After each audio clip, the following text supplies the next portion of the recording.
بسم اللہ الرحمن الرحیم۔ صحیح البخاری حدیث نمبر 7260۔ رسول اللہ صلی اللہ علیہ وسلم نے فرمایا، زانیوں کو سزا دینے کے بارے میں حضرت ابو ہریرہ رضی اللہ تعالی عنہ روایت کرتے ہیں کہ ہم رسول اللہ صلی اللہ علیہ وسلم کے پاس موجود تھے کہ دیہاتیوں میں سے ایک صاحب کھڑے ہوئے اور کہا کہ یا رسول اللہ، کتاب اللہ کے مطابق میرا فیصلہ فرما دیجئے۔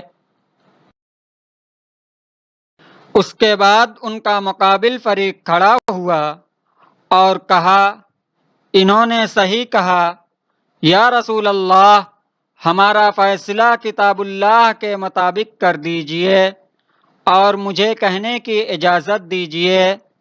نبی کریم صلی اللہ علیہ وسلم نے فرمایا کہ کہو۔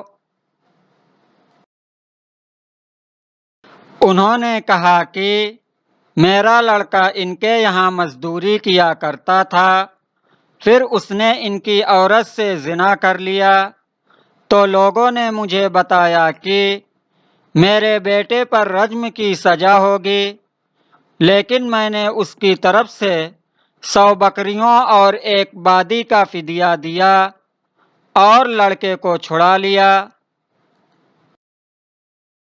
پھر میں نے اہل علم سے پوچھا تو انہوں نے بتایا کہ اس کی بیوی پر رجم کی سزا ہوگی اور میرے لڑکے کو 100 کوڑے اور 1 سال کے لیے جلا وطنی کی۔